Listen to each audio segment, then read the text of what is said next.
Everyone thinks the sand is really precious. Like the sand that we own is so important because we don't have a way of valuing it against each other. In fact, everyone else is trading in sand. So you say, well, I've got a bit of sand and you've got a bit of sand, so it must be quite valuable.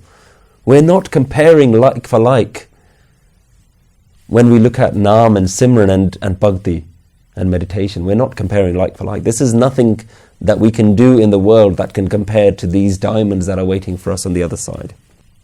And in reality, the sand that we have, and when I talk about our sand, I'm talking about this body, this mind, these thoughts, our attachments, everything that we hold on to in life. This sand that we have, in reality, hasn't actually brought us a lot of happiness. It's not this material world that has brought us contentment in life. If anything, running after more sand has caused us more dukh, more suffering, more pain. That's what we've been spending our whole lives doing. In fact, we raise our children up in this way. We say, get a nice big house, get a job, get a this, get a that. We don't tell them that this stuff is rubbish. It doesn't actually get you anywhere. It doesn't actually make you any happier. But because we don't know that, because we haven't gone into the diamond shop, we haven't seen what's there, we just go from one shop to another and everything just is sand. So we just think this is the most valuable thing in the world. So we're all stuck in this mindset. Nobody talks about letting go of this sand. Nobody actually tells you, look, all of your possessions, just don't worry about them. They have no meaning. Because we're all stuck in this mindset together, we're all trading in the sand together. We are these traders. And Guruji is talking about a different type of trader. The ones who are trading in something far more valuable. In fact, it's invaluable. But you know what? Most people get scared when we start talking about giving your body, your mind, your wealth, your possessions, giving your family, your attachments, giving it all up. So it's very important to notice that what we're talking about isn't about giving things away. You don't have to give anything away. You just have to give up your attachments to them. You can still be with your families. You still live in your house. You still own all your possessions. But you don't have a sense of ownership over them. They're yours, but they're temporary. They're borrowed. Everything is temporary. So what you're doing is not giving away. We're not talking about a path of renunciation. We're not talking about literally walking away from the material world and just becoming some meditator sitting in a mountain somewhere. Guru Nanak rejected that way. He said that isn't valuable to the common man.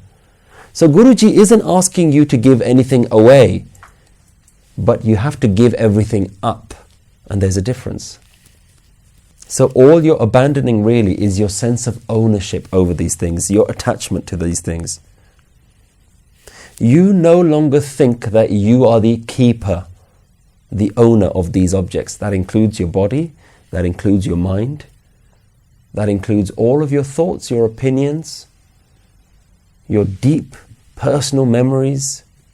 You just give them up. You don't hold on to them. You are no longer the keeper of these things. You're no longer the protector of these things. You have to be willing to just surrender. And when you've traded all these things in, what you receive is liberation, freedom. Guruji talks about mukti. Mukti means freedom. What are you free from? You're now free from the sand. The sand is there, but you're free from it. You no longer see them as diamonds and jewels and rubies. You can see them for what they are. This is liberation. You are now free. You now have a sense of delight in engaging with these things, but knowing that they're temporary. When Guruji in the previous verse talked about Band Khalasi, it is this freedom from bondage. Band means to be tied down, Khalasi means to be set free. Band Khalasi. This is what Guruji is talking about. You are now free from all of these things. You now move from trading this useless commodity into trading a far more priceless commodity. Amul gun. So this is what we're trading in. Amul vapar is the trade, priceless. Amul vapariyat, the traders are priceless. And these commodities, these transactions, their dealings, Amul pandar, is priceless. Amul ave, amul le jahe. Amul pae, amul la samaye. So invaluable are the people who just come into the shop and even look at these diamonds. The ones who even know about this Naam are invaluable. The ones who have heard of Naam, the ones who've even known that there's another way of living. The fact that you have this seed planted within you means that you are far more precious. Your life is now far more valuable than the poor people who've never heard of this.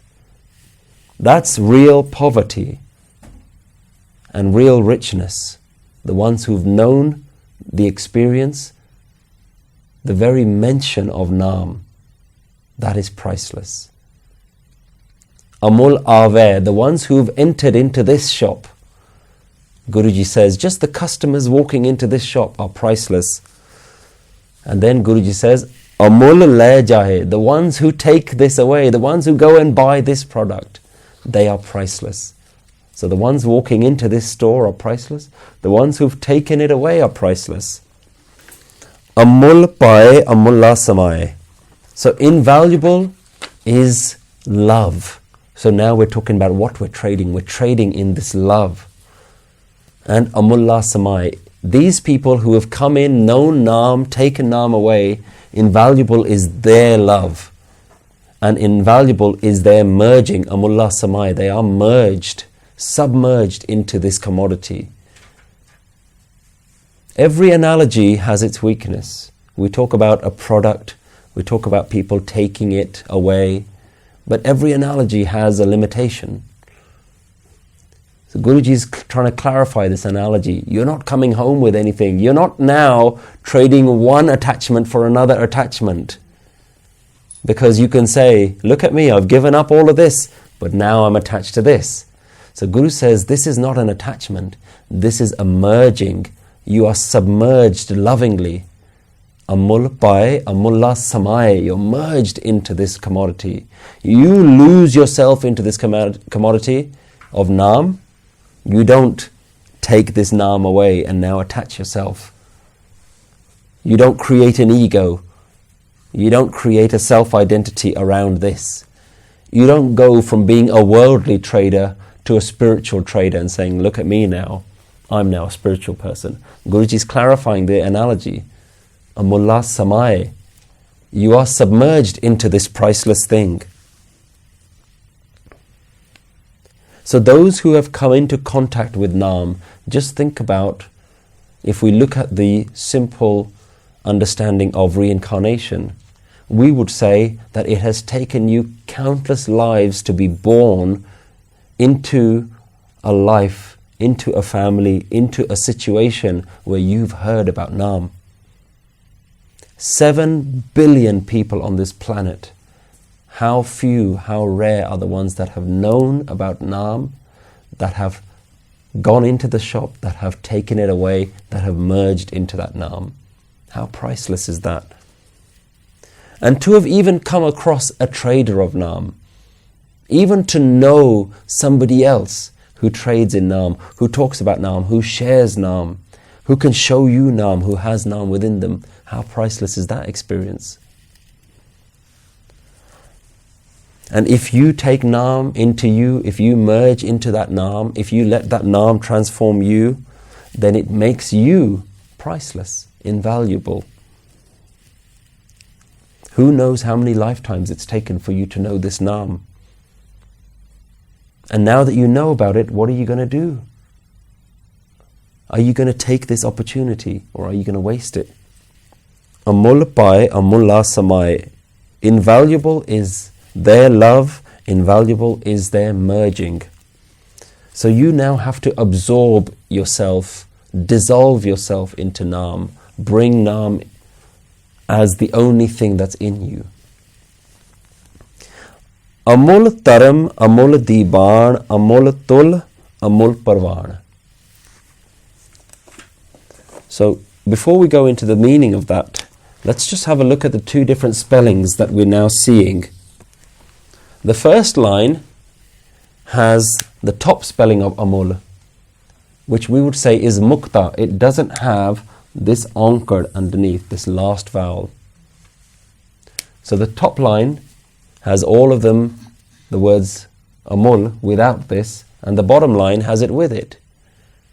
So what do we know about the ankar at the end of a word? It makes something singular. The word amul is not a noun. It's not a thing. It's a description of a thing. I think we call that an adjective in English. Visheshan. It means that it's a describing word.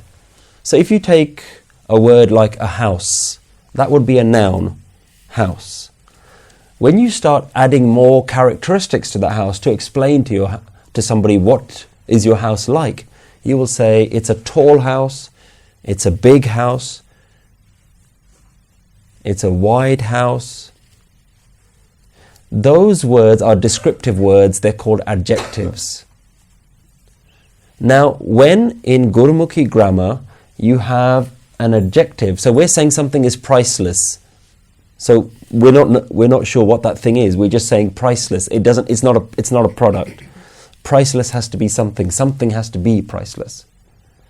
Now, when the thing that you're describing is plural, then the adjective is also written in a plural way. So if we were to say big houses, the word big, if we were spelling it in Gurmukhi, would not have an ankar, because houses is plural and you spell plural words without an ankar, so the descriptive words are also mukta words without an ankar. So in the first line, amul gun, gun is plural, values, virtues.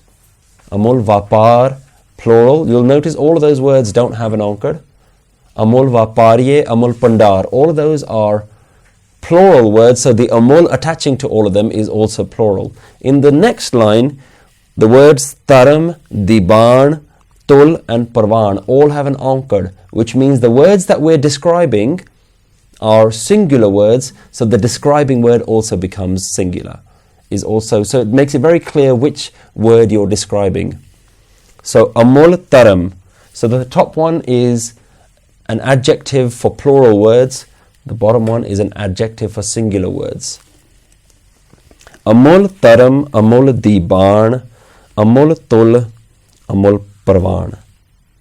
So taram here means law. Guru's now going into a different analogy. The first analogy was of shopkeepers and traders. The second analogy now is of law, of a court, diban. Tul and parvan is a weighing scale. Have you seen this idea where law and justice is demonstrated by a weighing scale? And it implies that the law has to be impartial. It has to be balanced. It has to consider all sides. So Guruji is using this analogy. That analogy has been around for a very long time and has been used in different cultures. So the word tul means the scale, the balance, and parvan is the counterweight. Parvan is your counterweight. So even if you go to some market stalls in India today, you might still see people who are selling vegetables and they'll have these scales. So if you want to order a kilo of something, they'll put the vegetables on one side, then they'll pick up their weights, and when they have a kilo, then you know that you've bought a kilo of something. And it's similar to the weighing scales that you see in supermarkets and you may have at home as well. So amul, tul and parvan. Tul is your weighing scale, parvan is the counterweight. So invaluable is law, invaluable is that justice, invaluable is the diban, the court, and the scale and the counterweight. So Guruji is now introducing an analogy of a divine system, a justice system, a system that has been around for a long time. And Guruji says that this very system, what we call dharam, the very natural spiritual law, we described towards the beginning of Japji Sahib, this idea of dharam being this natural law, like almost the laws of gravity and the various laws of physics that we can measure. There is also a law of the spiritual realm, which is called dharam, which is your role in life, what you're here to do, the whole system of afterlife, and all of those kind of concepts fit under this idea called dharam. So Guruji says this very system is perfect, it's invaluable. And the court where this system is being created, this divine court, in Gurbani we hear this idea of darbar quite a lot. And that's also being said as being invaluable. And where the Guru is sitting, where this system is being decided, and the saints are also sitting there, the enlightened ones are also sitting there, their congregation is invaluable. And the very way in which we've created a system, or rather the way in which we've entered into this system of the Guru, is so perfect, it's so refined, it's as though all the weights, everything has been considered, and you have now this perfectly balanced system that the Guru is talking about is invaluable. So Guru is now refining a system for us. So this, he says, is now refined. This is a perfect system. Come into this Guru system and you will see that it's perfect. So the individual doesn't have to do the hard work. The hard work's been done. And we can see that if we look at the system, what you're trading is so simple, what you're getting is so much. So the Guru has really made it in our favor. So Guru is saying that the system that has been well refined, well balanced, well thought out, is a system that refines you as well. This is a process of refining your guna. We talked about converting all of your negative aspects in life, the destructive aspects of your character. And we can find a way through the Guru's help, through Naam, to actually convert those. So it's a process of refinement of yourself, shedding your ego and getting a true identity. So this is the dharam, this is the perfect system that is invaluable.